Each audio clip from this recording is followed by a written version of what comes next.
So, hello, Steven. Hello, Alex. How are you doing? I'm doing great. How about you? I'm fine, thank you. Thank you for your agreement to resume our interviews. Oh, it's my pleasure. Thank you. I would like to start with our interview today with a song from Perfect. American band. So let's start and listen together. All right, sounds good. Thank you.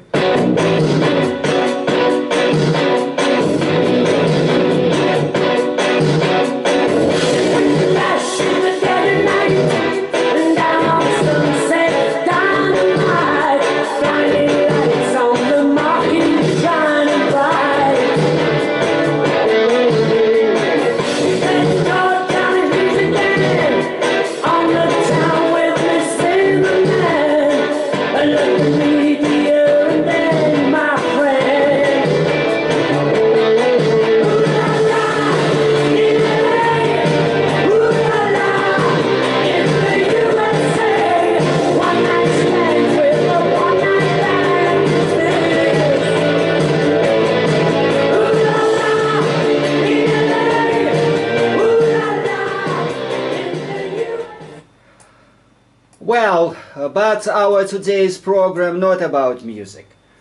Oh, okay. The only reason why I put this song on the program it's because it's from 70s and it's not a quiz show and you don't have to answer what group it is. But That's good. the question is, do you feel any nostalgia about 70s, 80s? Not me. Good. Not for me, not with that song. It could remind me Good. of that kind of, I don't know if you call it hard rock. I don't know. Yes, it's a hard rock, exactly. Okay. All right. When I was younger, I didn't listen to that music. I still don't. So if you ask me the name of the band, I'd say I don't know. If you would give me an option of 4, maybe I could take a guess, and I'd have a 25% chance of getting it right. Great. I won't give you a chance, and that's not a program about the music, Okay. especially about when we talk about hard rock music. It's so specific. So, but the group is so natural. The sound is so natural of the song, and we sometimes have an expression in Russian when we want to say that some band plays not a real music but plays with a lot of computers, with a lot of special appliances. We say they play under plywood. I cannot explain why, but we say they play with plywood. Okay, So I like they this just expression. open the mouse. Okay. And that group from 70s, they played naturally, they didn't use any computer, and if you like figurative expressions without GMO, do you know what Oh, good. I like that. Okay, good. Good. So, the question about the program, when you considering your childhood, I mean 70s or 80s or 60s, you didn't have any nostalgia, but have you lost anything from your past? And if you lost something, what you lost? And if you compare to present time, what have you gained with our modern life? Wow. Well, first you talk about nostalgia, and I think I'm actually a kind of person who is very nostalgic. I do recall a lot from my childhood. I recall a lot from growing up. I think between my brother David and myself, we're probably the most nostalgic in our family. I have other siblings who, oh, that's in the past, don't worry about it, remember it, but today is today. But my brother and I can reminisce about the 70s and growing up anytime we're together. And it's a wonderful time. In fact, I miss it a lot. There's times where I wish I could just open a bottle and open up 1978 or 1984 and drink from that year. So I look at myself as a person, and I want to remember those times. I think it's important, Alex, for people to remember their own childhood, their past. Now, some had rough childhoods, some people, and some had good childhoods. But I think it's important. I also think, if you ask me this, that it's important for me to talk about how things were to my wife, remember with my family, to pass that on to friends and families. Oh, I remember a time, because I think we're losing a little bit of our history. I think we're losing the oral history of one's life. And the next thing you know, generations go by and we don't remember. You know, I can remember my grandparents and a couple of their stories, but if I would talk to nephews and grandnephews, they don't know my parents and they don't know my family. They don't know these stories. And because we're not writing these down and we're not passing it on orally, I think we're losing a lot in nostalgia. And I think it's something we kind of miss. But I think you have more to the question that I now have forgotten. Fine. That's fine. Oh, so at least we agreed that our life is changing. Oh yes. Yes. And my second. That's what you asked. Did I lose anything? Of course. People forget things in time. If you don't remember things, you forget them. But it's amazing, Alex. You can hear a song and it's a great invigorator of memories, or even a smell. I'm sure all of us, Alex, you walk into a bakery for the first time, you go, oh, that reminds me of my grandmother's bread that she used to bake on Sundays. And boom, those memories come back. Or sometimes what's frustrating is you hear something or you taste something, oh, that reminds me of something, but I don't remember what it was. Oh, what was that taste? What was that smell? So everybody loses something, but I think we also gain something, because every day we should gain a memory, I hope. Fine, Stephen.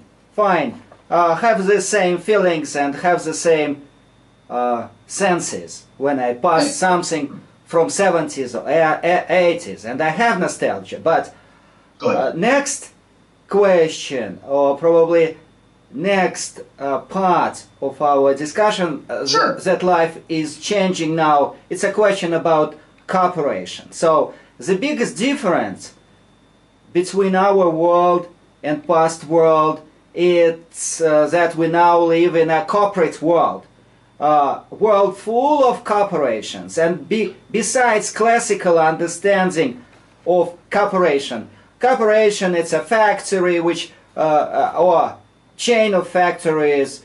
It's a great manufacturer which produces steel, cars, heavy machinery, equipment, and so on and so forth. But now we have corporations everywhere. In education, we have cooperation in healthcare, we have cooperation in entertainment, we have cooperation, I think, in politics. So probably they don't have a name corporation, but it's a corporate world.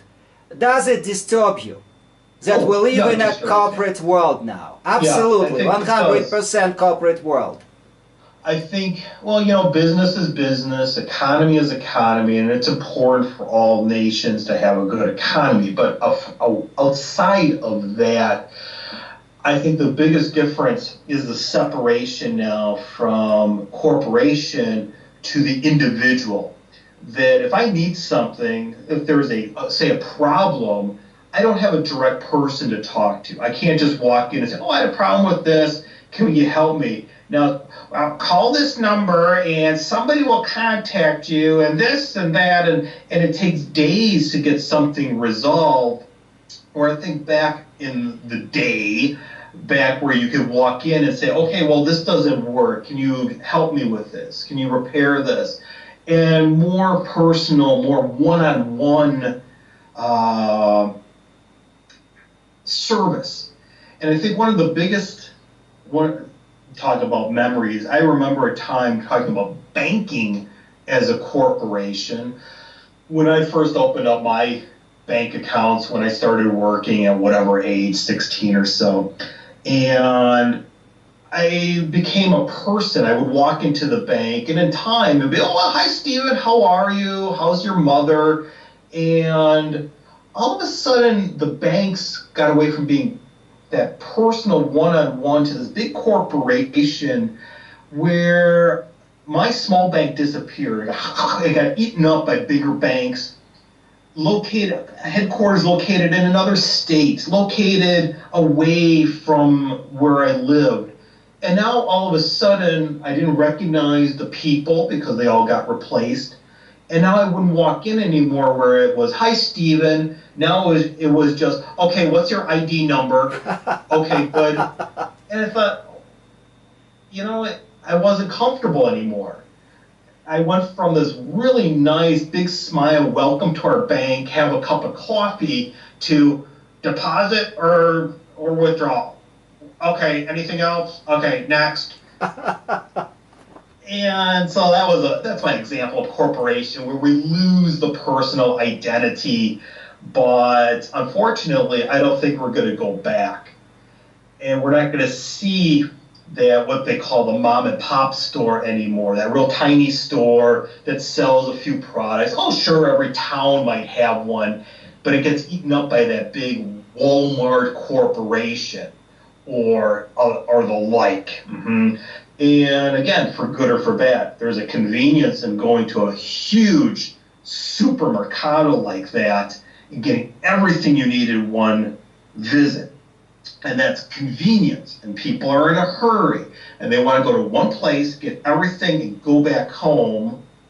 Where it used to be, oh, today I'm going to go here and do that. And this weekend I want to repair this and build this. And I think people enjoy their weekends more. Now it's just this hassle. I have to go to the store and I have to get this and all the people there. And again, that friendly one-on-one service doesn't exist. Perfect. I'm stereotyping. No, that's perfect. And really good people. You predicted my next question, by the way. Oh, but yes, you probably have already answered that, because the next question is, look, Steven, more corporate world is a very closed world, mm-hmm. and no outsider can be easily allowed to penetrate it, to mm-hmm. go inside this corporate world freely. Or if you are lucky enough to become a member of a corporate world, you are not individual anymore. You lose your individuality, you lose your personality, and you are going to be a small particle in this crowd. On the other hand, yes.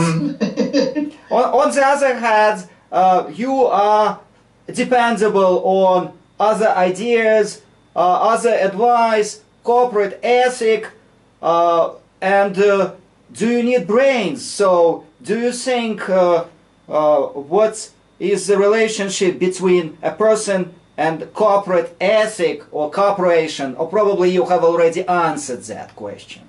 Yeah, I don't know if I really answered that or not, but maybe a little comment. I think it's difficult for an individual to start up a new business, and if they do, and hope they do well. But then if they do too well, then all of a sudden these bigger corporations say, oh, that little guy, they're taking business from us. Why don't we just buy them out, and then we don't have to worry. And these big corporations, they have money, and they have lawyers, yes. and they have the laws. Right. And somewhere it's hard for the individual store owner, the private store owner, to say, no, we'll give you $1 million. Like, oh, well, my business is only worth $150,000. If you give me $1 million, I can retire. So it's kind of hard. Okay, so the next question which I want to ask you, You again predicted. So, do you think there is no chance for a small business to stay on the market? What do you think about freelancing? Oh, Freelancers or entrepreneurs? You answered, or say something more. Well, honestly, the world still needs the small businesses, the entrepreneurs, etc., and they'll always exist. And banks will help them. Of course they will, because they charge interest on loans, so they're making business as well. And hopefully that dream will never die. But I think a lot of it, Alex, might be, as it always goes down to, in location. If I open a small business in a small town, if I'm the only bakery that opens up, or only business that's a bakery that opens up in a small town, and people buy from me because they don't want to go into a big city, I'll survive. But if I put my coffee shop in the center of Moscow and I have a Starbucks here, an Italian coffee here, and another coffee shop, it's going to be hard for me to survive. So I think it's still doable. I still think it exists. And thank goodness people still can open up their small business. But survival is the key. That's the question. Mm-hmm. Nice. I switch on the screen. And, okay. Next question is about corporate responsibility. If there is such term, because we know that the main goal for any corporation is profit, and sure. Can we talk about some kind of corporate responsibility, or it's again just a play of words, nothing? No, much. I think it exists, but I think it exists on the end of their own survival, because if they don't have the responsibility towards their customers and their clients, where they might say, oh, we'll just put out a poor quality, or we won't check for health hazards, and something goes wrong.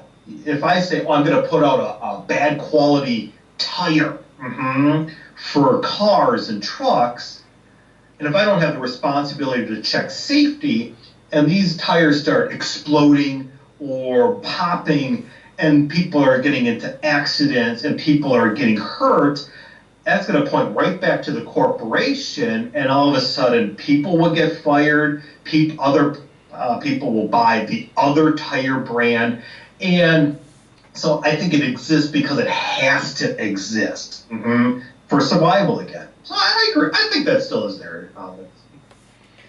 Fine. So the world has changed. We talked about different aspects of this changing. One of the world leaders said, I feel like I live in a surrealistic world. So, do we live in a world of illusion? Do we live in a surrealistic world? Or it's a world of new technologies? Or what would you say? I don't know. I think maybe this quote is out of context, and I would need to know why it was said, because you can look at it as surreal in technology and say, oh, I can't believe this is all happening. I can't believe it's all happening so fast. And you might get kind of caught in this modern world before you realize it. We're advancing quickly in so many areas of technology. Surrealistic in another perspective of maybe like you're saying corporation to the individualism and individual attention, that I don't think happened overnight. I think we saw that in time, and I don't think that would be surrealistic. So, Alex, I don't know how to answer that without really knowing the context of when or how this was said. So I'm just going to leave it at that. Fine, Stephen. Oh. Thank you so much for your interview. Let's go back from surrealistic or realistic world to the nostalgic 70s and listen more of this song. And I'm saying thank you so much. Have a nice day and see you for the next programs. We'll see you in the near future. Thank you, Alex. Have a great day. Thank you. Let's listen a couple of minutes and bye-bye. Just listen real music.